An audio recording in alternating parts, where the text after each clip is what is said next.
hanya sebatas dengan lembah saja. Jadi wilayah itu dibatasi hanya oleh satu lembah saja. Dan di situ masing-masing punya nabi. Kemudian juga kita tahu Nabi Musa alaihissalam juga hidup sezaman dengan mertuanya sendiri, yaitu Nabi Syuaib alaihissalam.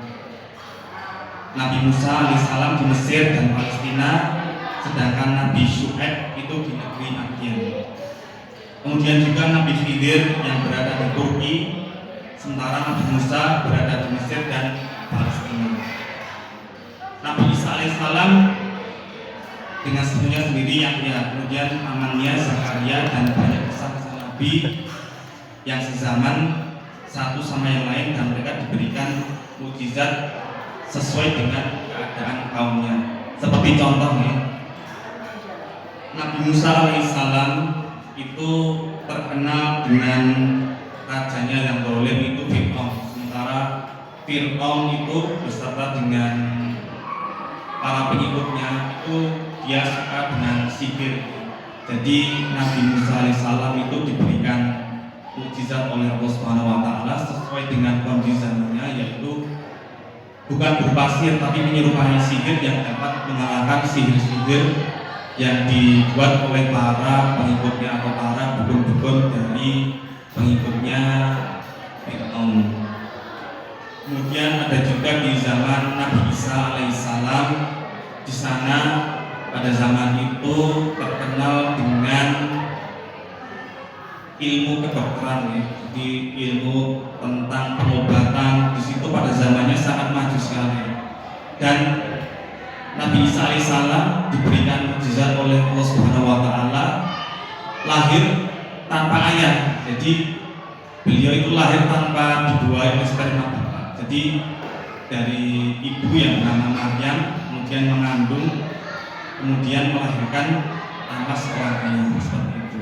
Ini pun tidak akan mungkin bisa terjadi, bahkan mungkin sampai saat ini kalau tidak ada pertemuan antara sel telur laki-laki dan sel telur perempuan, tidak akan mungkin terjadi pembuahan, dan itu tidak akan mungkin terjadi hingga mungkin sampai hari kiamat nanti. Tapi itu terjadi akibat karena mukjizat dari Nabi Isa alaihissalam atas izin Allah Subhanahu wa taala. Kalau nabi-nabi sebelum Nabi Muhammad diberikan mukjizat oleh Allah yang sangat luar biasa sehingga membuat kaumnya itu bisa beriman. Maka Nabi SAW yang diutus untuk seluruh alam tentu saja memiliki mukjizat yang melampaui dari mereka. Kalau di logika seperti itu, ya. Karena mungkin umatnya nabi-nabi yang dahulu itu cuma sedikit, cuma beberapa wilayah saja, dibanding dengan Nabi Muhammad SAW ini yang umatnya itu seluruh alam, seluruh dunia. Mungkin bahkan hingga sampai saat ini kita masih insya Allah menjadi umatnya Nabi Muhammad SAW. Dan tentulah mukjizat yang diberikan Allah kepada Nabi kita Muhammad SAW itu mukjizat yang sangat luar biasa, dan luar biasanya itu tentu saja melebihi nabi-nabi yang sebelumnya.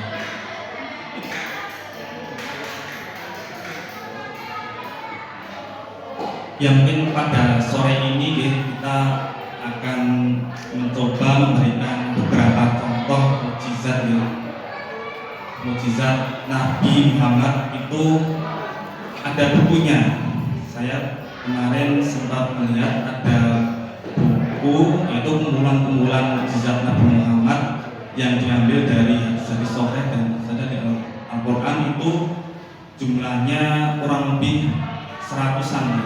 Dan mukjizat Nabi itu 100-an mukjizat yang itu kehebatannya sangat luar biasa, melebihi kehebatan dari Nabi Musa yang dapat membelah lautan, kemudian melebihi Nabi Nuh alaihissalam yang mukjizatnya itu menurunkan hujan, kemudian menyebabkan seluruh dunia ini banjir, dan juga lebih hebat dari Nabi Isa yang dapat menyembuhkan orang buta dan